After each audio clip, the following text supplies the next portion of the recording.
Good afternoon guys, and welcome to another episode of Carp Bites.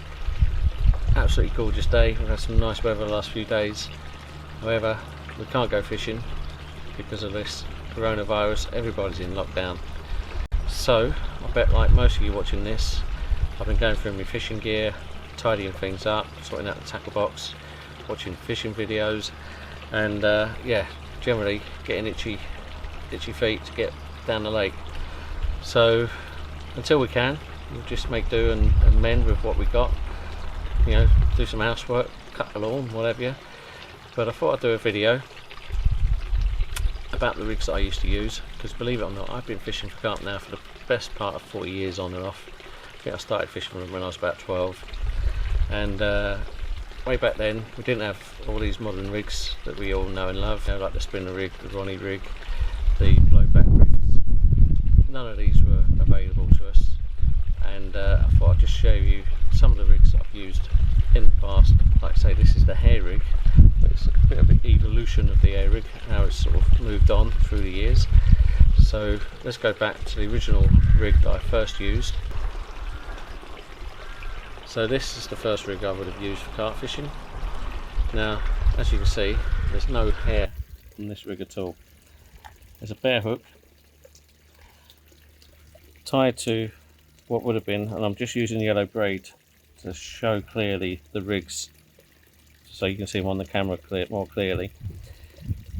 There was no knotless knot in these days. All the hooks would have been tied with the knots below the eye onto the main line itself. Now this is a bare hook. It would have been, in the day, a Jack Hilton hook, probably about a size 4 or up to a size 2, very big hooks. Now this is the first rig I would have used, albeit, like I say, a mono hook length. Now on the hook, large hook, I would have put as many grains of sweet corn on as I possibly could to hide the hook, or a big lump of luncheon meat, or some floating crust if I was fishing on the surface.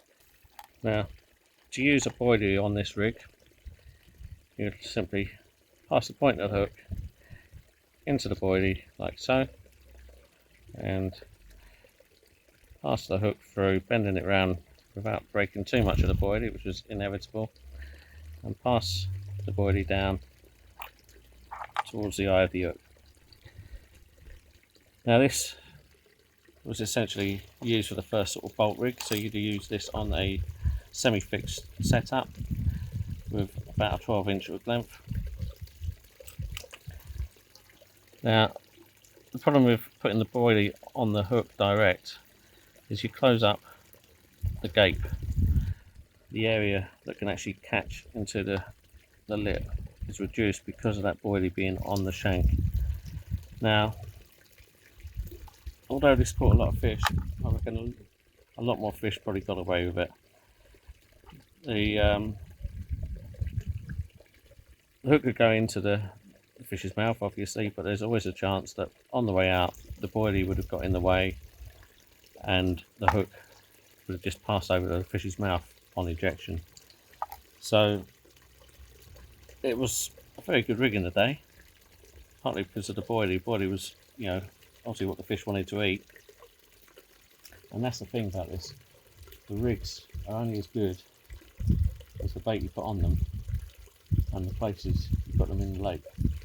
You know, the best rig in the world will not catch a fish if it's not in the right place, or if it's not got bait on the fish don't want to eat. So as good as this rig was, it caught lots of fish. I think a lot of fish would have got away with it too, which led on to the hair rig. So the hair rig, here's the hair rig in its first format, as created by Kevin Maddox and Lenny Middleton. Now again, the yellow braid is just to show up so you can see on the camera more clearly.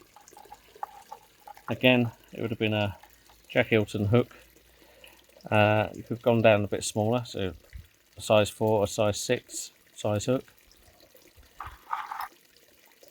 Again, the yellow braid hook length would have been mono of about 8 to 10 pound again. Now the difference being the hair section. Now the hair was tied directly to the bend of the hook, and this would have been very fine nylon, up to about a pound or less nylon. Originally, Len Middleton and Kevin Maddox were reportedly used to pull hairs out of their wives' heads and use that to tie the hair section. Now the hair itself on this example is about 1.5 inches from the bend of the hook to the boilie. Now it wouldn't have been unusual to have that from like 2, even up to 3 inches away from the bend of the hook. And the idea being behind the air rig was originally it was a confidence rig. And the idea was you wanted the fish not to even know that that boilie was attached to anything, hence the very fine nylon or hair as it were. And the idea being the fish come in, suck the bait in without even knowing it's attached to anything, and then they've got to remember they've got to suck the boilie right back inside their mouths to get to the teeth, which are right back. So you think of a big carp, and he's got his mouth like so, the teeth are going to be way back up here somewhere. So to get that boilie into its teeth so it can chew it before digesting, it's got to suck the boilie right back. And then, so the hair could be 3 inches long and still be inside the carp's lips. So, yeah, hence the reason why the hair is so long. Get it in, and then hopefully on the ejection, the hook being bare has more chance of catching inside or on the carp's lips. Now it wasn't infallible because it could get sucked up like so, and then on ejection it could turn around and go out bend first, again without catching on the fish's mouth. That said, it was absolutely devastating, this rig. Now, unfortunately for me, I didn't even know about this rig at the time. I was still fishing. In fact, I'd have been fishing this, not even with a boilie, a bare hook, using my sweet corn and my luncheon meat still. Because as well as a hair rig, I didn't even know about the boilie at this stage.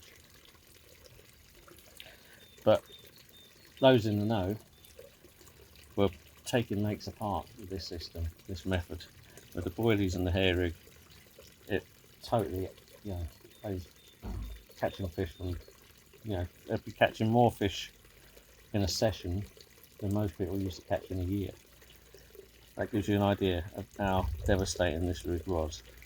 Now it's very simple how they've tied it, and again it's no fancy knot, it's just a knot to the eye.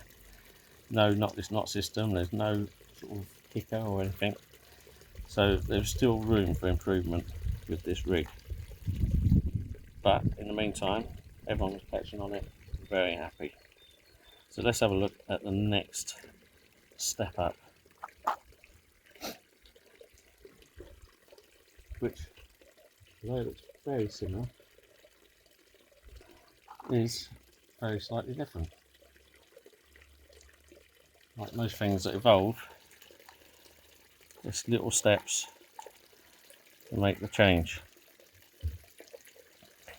Now, the only difference with this hair rig,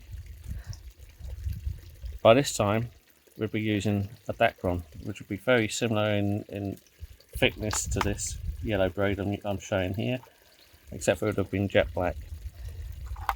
Again, you'd have tied the knot below the eye of the hook.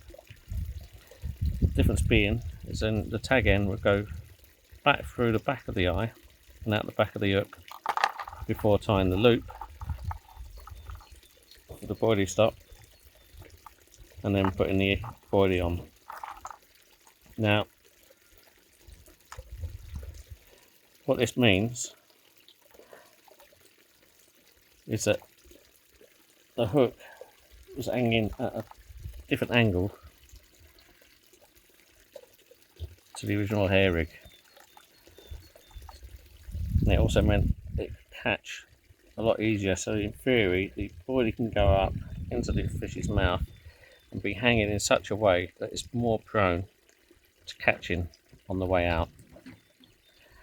Even if the fish blew the boilie out, the chances are the hook could still come out facing with the point going downwards, unlike the hair rig, which will come out like so. Now, again, very effective method, and you'd still catch fish using this today, no doubt. Now, one thing that made a change on this was by simply adding a section of silicone tube up the line and threading it over the eye of the hook. I've got a little tear on this silicone tube. Let's get rid of that bit there. And threading it over the knot and the eye of the hook, like so, he says. Again, you've totally changed the dynamics of the rig. Now, at this time, you could maybe even come down a bit closer. You'd have had the boilie about so far away. So you'd have the silicone tube on the shank of the hook, with the hair coming off just at the start of the bend. Probably about 10mm or so hair between the boilie and the bend of the hook. Now, this totally changed the mechanics again. So again, unlike without the silicone, this time the hook could go in with the bend first, but again still be blown out with the hook point facing into the lip.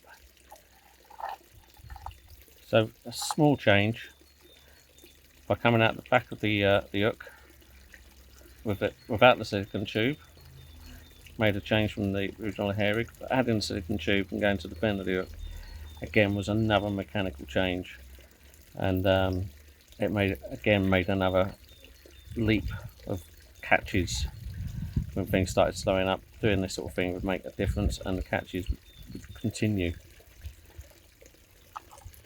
So, hair rig, and again, it's evolved, but it's still a way to go before it gets to the rig that we know today.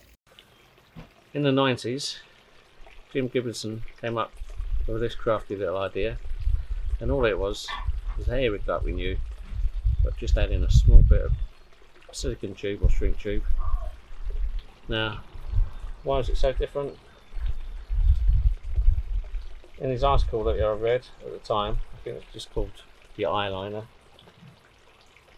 What he'd done, taken the tube in and just passed the hook length material, which by this time would have been probably one of the Christon materials. There's a range of different hook lengths on the market which was so much superior to the Dacron that we used to use.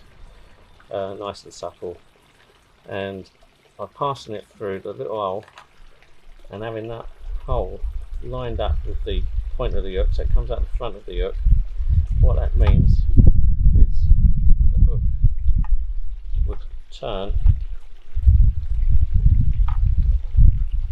in the fish's mouth and catch a hold onto the inside of the mouth or onto the lip. Such a minor little thing, but it makes such a huge difference. So underneath there is a knot just like this one, but by adding this little bit of tube in here, it totally changes the effect of the hook holds, and the hook wants to spin round and catch hold every time. Now, there's only one little step forward now, really, to the hair rig we know today, and that is the knotless knot. So, the knotless knot, whereas all the rigs I've shown have the knot below the eye of the hook, the knotless knot actually goes onto the shank of the hook. So the knotless knot achieves the same effect as the eyeliner by coming out the front of the hook, by coming out the front of the eye like it does. It achieves the same effect as the eyeliner, causes the hook to turn. Now, I'd imagine almost everybody that carp fishes these days is using the knot in one form or another.